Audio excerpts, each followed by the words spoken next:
Okay, so in the last video, we went through a couple characters that get glazed a bit too much, and I asked if y'all wanted a part 2, and a bunch of y'all said yes, because I most definitely missed some of the main offenders. So in this video, I want to try and tie up as many loose ends as possible and talk about some more of the most glazed characters of all time. First off, I want to talk about some honorable mentions, which are characters that I don't really think deserve to be here, but are glazed enough to talk about them. One of them being Thorfinn, more specifically the I have no enemies mindset, which essentially culminates as Thorfinn realizing that this Viking life of unaliving people and searching for revenge was not really going anywhere good, so there was truly no reason to have enemies at that point. It's a very good mindset and it inspired a lot of positivity, but in my opinion, there were two key problems when this movement was going on. First off, a lot of people were dragging how revolutionary this mindset was in fiction. Like, it's crazy. If you only listened to his fans, you would have thought that Thorfinn was the first character who was looking for peace in his life and wanted to avoid having enemies. Like, we haven't seen that before. Thorfinn did it differently for sure, but someone like Naruto is one of the first people that pops into my mind when I think of not wanting / having enemies. The other half of the time, people wouldn't even follow the mindset. They'll yap about having no enemies, then an hour later get on the game shouting the most foul rhetoric of all time. Your life is nothing.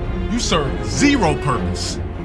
You should kill. One of the other characters that I wanted to briefly mention is Guts, who isn't glazed like other characters. I think it's just that nowadays Berserk is becoming more mainstream, so people are starting to do more Berserk related things, like getting the brand of sacrifice tattooed on them, which I would never do personally, because in the series it's supposed to summon demons, but that's probably the inner preacher in me tweaking out over it. I don't actually care if other people do it. And finally, the last character in the honorable mentions is Zoro. I was really debating putting Zoro in here because he does have a lot of glazers, but the Zoro fans are much more fierce and numerous than the Shanks fans, and I've already revealed that Sanji is my favorite of the two, so it probably wouldn't end well for me. So I guess all I say about Zoro is that he's a cool character, just has a lot of glazers. That don't work.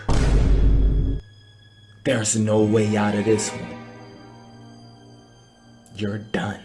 Nah, y'all are crazy if you actually thought I wasn't putting this man in the video. Luffy glaze makes sense because he's the MC, but this man Zoro be getting so much gawk from his fans, it's not even funny. Now, I think we all understand the appeal to Zoro. He's a really cool character and the vice captain of the Straw Hats, and he's consistently shown his loyalty to Luffy and the crew time after time. Plus, his fighting style is extremely unique because he uses 3 swords to fight people, and when he's getting serious, he puts on a bandana, which is honestly really cold. But y'all be glazing this man like he's the captain himself. Hint, hint. And what I mean by this is Zoro's inflated strength in the eyes of some of his fans. It's like YT Shanks again, but worse because it's not justified. Like, people really think that this man is an admiral level fighter or stronger. Like, how do we believe that Zoro is stronger than Kizaru? I don't care what we've seen in the manga. He's getting speed blitzed and beat by Kizaru 10 times out of 10. And don't tell me that I'm being crazy. You Zoro fans brought this upon yourselves because the Zoro glaze doesn't even stop there. Remember ZKK, which was a theory going on during the Wano arc run in the manga? Out of all the theories and agendas in One Piece, this one actually had some people in a chokehold. Essentially, ZKK stands for Zoro kills Kaido, and people really thought this was finna happen. All of the delusion from the Zoro fans was culminating, and what did they get? Zoro pulled out his strongest move at the time, Ashura, against Kaido, and left him with a chest wound that Kaido kinda just walked off anyways.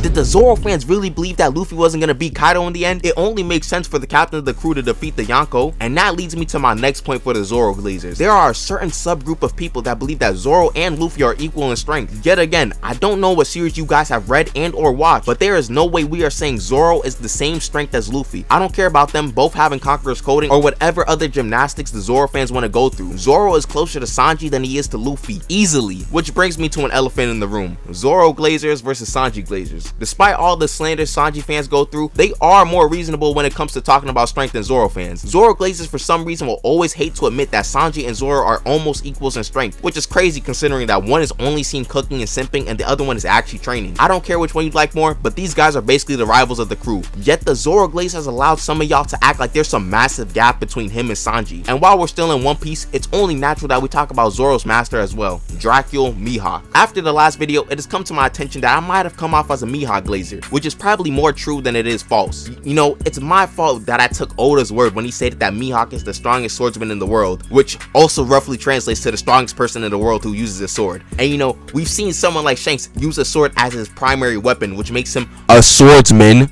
But I guess I was getting too hasty. And I also like to try to be impartial, so let's talk about it. First off, as we all know, Mihawk is the strongest swordsman in One Piece and a character shrouded with mystery. When we talk about characters with self-interest, Mihawk is one of the prime examples of that. He acts of his own accord and he just spends most of his time in the series chilling. He's kind of like the max player in the game who just looks for achievements. Now, the Mihawk glaze and the Shanks glaze are almost comparable in magnitude. One fan base uses Walmart Roger comparisons and heights, while the other clings to a single title that could potentially cause their favorite character to look like a fraud in the end. For example, why on earth is the world's strongest swordsman in the East Blue chasing Dawn Creek and bullying pre-Alabasta Straw Hats? We should also talk about his performance during Marine Ford. This man Vista was giving Mihawk the fight of his lifetime. He made Mihawk sweat so much that he had to run away. Then we can't forget the fact that this guy was getting his slashes blocked by Jozu, Crocodile, and freaking Das Bones. We might actually need Alabasta Zoro to teach this man a thing or two. And he got an iceberg, I guess. To top it all off, he ran away from the right-hand bandit himself because he didn't agree to fight Shanks.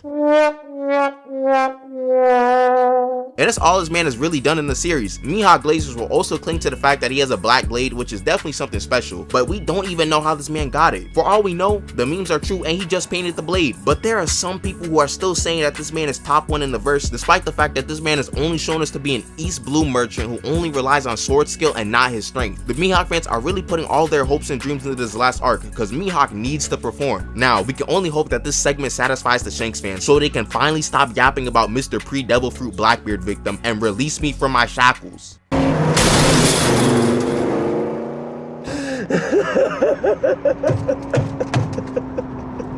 Okay, so next up we have Itachi's prototype, better known as Shisui Uchiha. Now this guy has an interesting fan base because Shisui barely has any screen time. Like, you need to go through a bunch of different mediums to learn about this character, like the novels, anime, filler, quote unquote, and even the Ninja Storm games. Like every other character in Naruto and Shippuden, Shisui grew up in the war periods of Naruto and often saw his allies getting murked. Eventually, Itachi would become his best friend and the two would play integral roles in trying to prevent the Uchiha revolt. However, some stuff happened which led to Shisui having to delete his own character build and give his eye to Itachi. His name also gets name dropped a lot throughout the series, so this character does have an impact on the story. So unlike Itachi, who was in the story long enough to build up a reasonable number of glazers, Shisui just has a bunch of glazers just because. No problem with liking the character, but glazing and overhyping him is wild. It's either because he's an Uchiha or those eyes have deceived a bunch of y'all into glazing him. Shisui's Mangekyo Sharingan ability is something called Kodo Amatsukami, which is an extremely strong genjutsu that can basically allow the user to control someone's mind to an extent. Small caveat here, but you can only use the jutsu every 10 years or once every day if you have Hashirama cells. But Shisui fans hype this jutsu up so much and will try to convince you that he's beating pain or something. It's like the Itachi fans with Totsuka Blade yapping, but worse, cause Shisui's actually just seen as a jonin in the series, albeit a very talented one. These fans will also try to talk about Shisui Susanoo, which does exist in the games and filler, which then has people talking about the validity of those forms of media. But one thing we can all agree on is that Shisui does not have a perfect Susanoo. If he was running around with a perfect Susanoo, he'd be the strongest Uchiha member at the time. He also wouldn't have had Danzo run his pockets if he had this massive drill sword too. Again, there's no problem with liking the character, but don't come to me saying that you think he could beat Minato or anything like that, because at that point I know not to take you seriously. If you're enjoying the video so far and you're new, you might as well subscribe. We're mad close to 40k and I'd really appreciate the subscription. Now let's get back to a certain middle-aged man.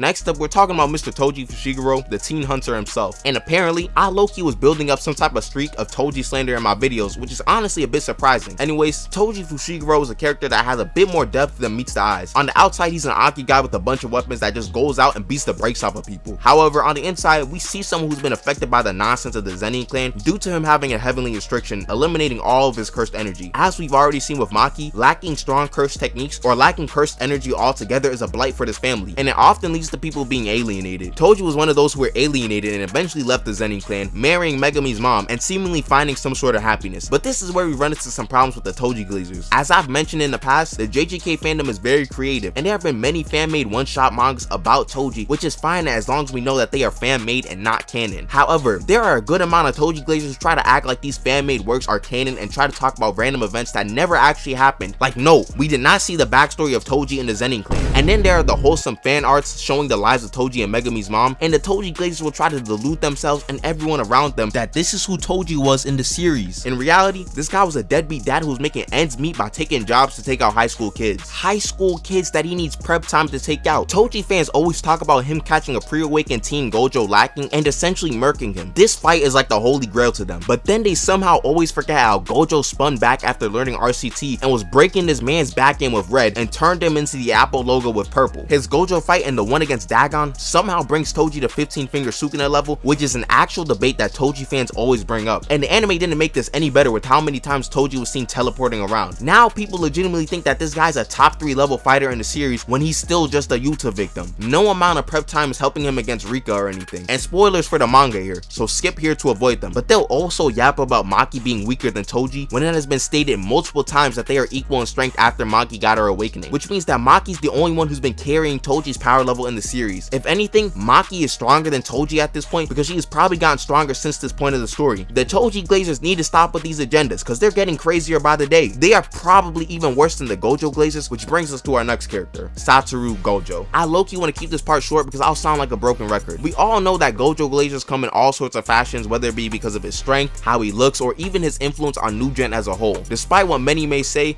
Gojo is a well-wearing character and his abilities coincide with some of the struggles he has as the strongest. Infinity is an ability that creates an unreachable distance between Gojo and anyone or thing he doesn't want to pass that barrier. This is similar to how since Gojo is the strongest, he can never really have a strong connection between himself and others. That's why Gojo can come off as cold at times. But we all know that half the time the Gojo Glazers are not thinking about that. They are typically in the comments talking about how Gojo solos someone's favorite verse because of Infinity, which is probably one of the main reasons a lot of people hate talking about Gojo. To bypass Infinity, which is an infinite space, you need infinite speed or some type of hacks that help you touch Gojo. Now I can only imagine that this very ability has caused many broken keyboards and raging from some people because not a lot of our favorite characters can get by it. For example, if you can argue it well, keywords being argue it well, you can even claim that Gojo can beat Goku, which is an extremely controversial statement. Not even the author can deal with this ability effectively and has to do stuff like sealing Gojo to keep him out of the plot. It's things like these that explain why Gojo's top hater is the author himself. In about 10 or so years, Gojo's gonna be like the Itachi of New Gen, a character that is glazed to no end. He's probably the most popular character right now outside of obvious characters like Goku or Naruto. We've all seen it before and I don't expect it to die down anytime soon. People will worship their blue-eyed king no matter what happens in the series. Heck, even a narrator will glaze Gojo when talking about someone else's abilities. Like how on earth are we explaining Naobito's ability and somehow bring up Gojo in it? This man just always finds a way into anything. So next up we have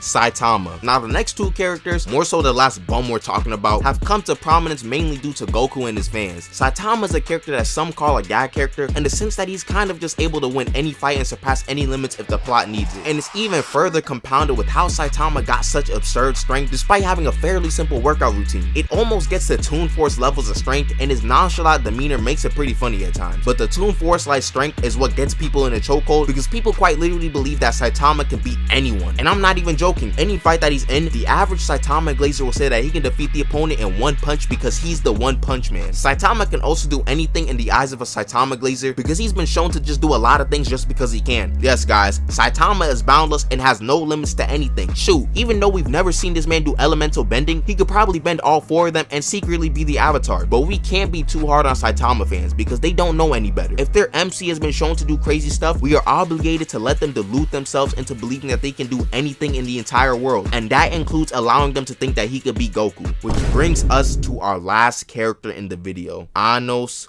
Voldigold. Now, some of y'all may not know about this guy. Some may have only heard of his name and not his show, and to the 5 people who actually watched Misfit of Demon Academy, you probably know him very well. Anos is the prototypical overpowered MC, but this guy's a special case in the fact that his strength is so absurd in the series. Like, I'm talking about beating people with a heartbeat or blinking at someone and taking them out. And there's a whole other laundry list of abilities like teleportation, time stop resistance, resurrection, etc. And I know all these overpowered abilities got the power scalers hyped up. From what I've seen, a lot of the events that happen in this series is that some random is crazy disrespectful to Anos and then he just violates them. But you know, besides having repetitive plot points, there's another problem I have with this character. It's the fact that the only reason why people glaze this character, or heck, even know about this character, is because of Goku. Essentially, a bunch of people were tired of the "but can he beat Goku though" jokes, and people decided to search far and wide to find characters that could even hope to beat Goku. Anos is one of these characters, and I guarantee you half of these people who even read his series were just pressed by Goku Glazers. Can you imagine that? You aren't ever finding someone breaking down his character because no one cares about it. Anos and his Glazers are the only groups in anime that have actually gained clout off another character's existence. Shoot, the first time I ever heard of this character was because someone mentioned Goku. This guy could be replaced by anyone and no one would blink twice because the only value in this character's existence is that he has the capabilities to beat Goku or other strong characters. Anos Glazers are the first fandom I've ever seen in quantum superposition. They both exist and don't exist at the same time, and once you mention Goku, they spring up alive into action. Once you say that he's stronger than Goku, they're gone. It's incredible. And I don't care about how many non-existent Anos glazes there are in the comment section. I just had to tell the truth about this character.